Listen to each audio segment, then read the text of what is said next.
Now the next thing we're going to do is we're going to get some smoke coming out of the fire. Now you're going to say, well, how can they have smoke and how can you even have a fire if it's raining? Folks, remember, I've been on many backpacking trips and camping trips. In fact, that's what I do for a hobby. You can build a fire on a damp day. You can build a fire even when it's raining, as long as you know how to do it, okay? And these guys are experts at that. Probably not going to be a big fire when it turns. No doubt the rain will kind of make it smolder some. Maybe it's just now slacking off, or maybe it's not a real heavy rain, but we still need to get a little smoke in there to add a little atmosphere to it. So you're going to take your number 6 bristle brush and take a little white, and there's a little mud on my brush, okay? You're going to start now. We want to, the wind's kind of coming this way, so we want the smoke to kind of drift this way. You start right in the center of the fire here, and you smudge like this. So you kind of go over this cowboy, over this horse, come right down in like this, and just kind of smudge it, kind of going out like this. This gets you, kind of pulls you back into the painting here. But boy, look what that does. And see, by having the smoke more at an angle instead of up, that also gives you a sign that the wind and the rain are pushing it down. Okay, so they're having a hard time getting this fire, but it's there, and I've done it before, and it works, but it is a battle. A lot of smoke, more than there is fire sometimes. But see how cool that effect is? I'll show you how to get this rain thing going. Now, first thing is you got to get this sort of, this is a little difficult, but I'm going to have to show you. Take your number 4 round sable brush. Okay, that's the key brush here for this. Take some white, and it doesn't have to be pure white, but it can be a little muddy. Get it fairly soupy. Roll your brush around where it kind of forms a little bit of a point. Now, this may take a little practice, so you might want to do this on a little scrap. Hold your brush back like this, okay, and you kind of get your hand going like this. You see, I did a little bit down here as practice, but now you just kind of skip like this until you make these angles. Now go right over everything that's there. The horses, the cowboys, down here in the water, down in the foreground a little choppy short strokes. You're going to do this all through the painting.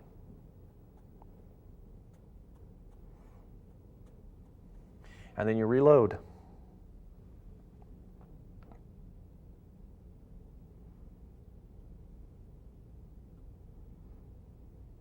You just kind of, almost like taking a stab at it, you know.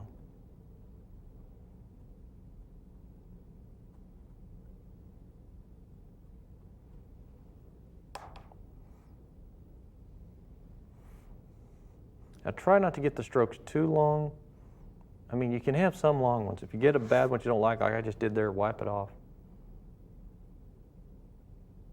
Come right across things like your yucca here, down in the foreground, all the way off the canvas over here. Again, I always keep a paper towel handy. You probably noticed that. I'll always have it handy, because you're just not always going to get the same pressure, and that's one of the problems with it.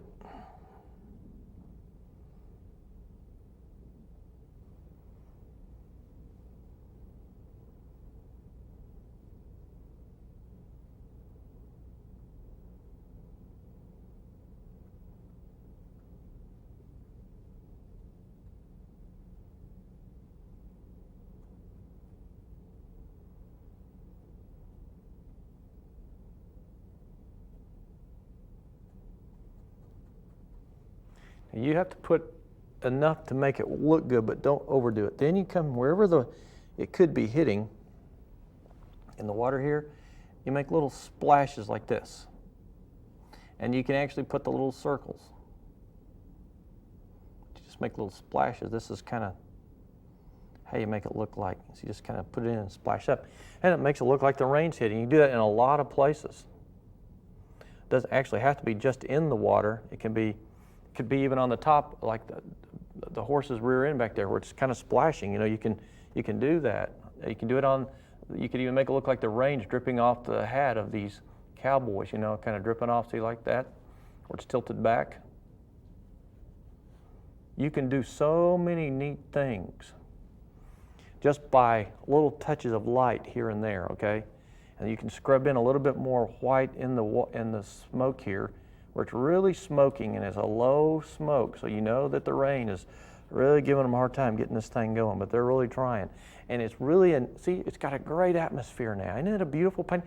And they're so simple, really, but that's what makes it difficult for most of us. It's the impressionistic approach.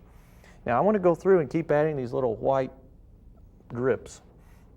This is, to me, this is the sparkle. I want you to get as much sparkle in this painting as you can. See, just little touches here and there where the rain would probably be hitting on the, maybe bouncing off of a rock. See, like right there, it could be hitting the top of that rock and then bouncing off. That's the key to this.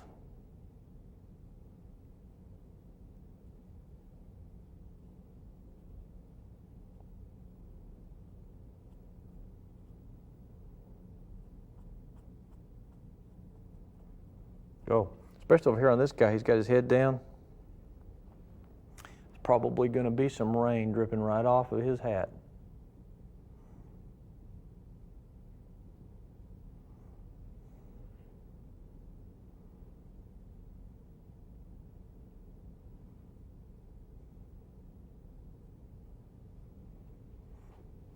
And I like taking this little bit of a white outline.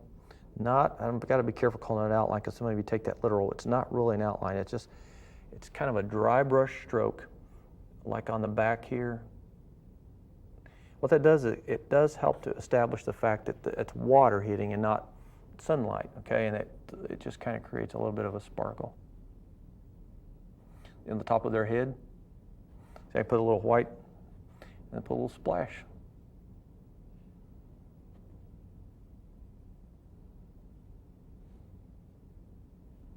Boy, isn't this fun?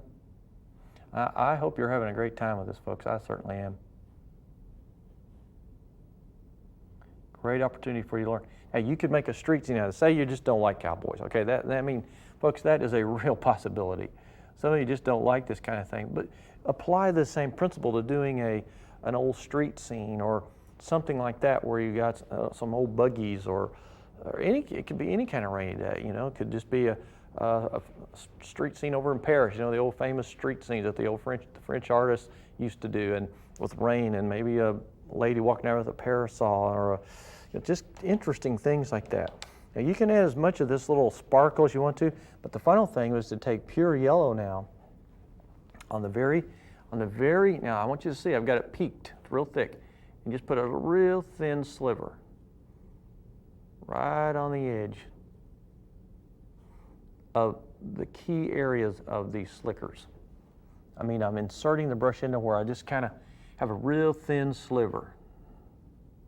Now this is accenting in its truest form. And that gives you a little cleaner, sharper edge.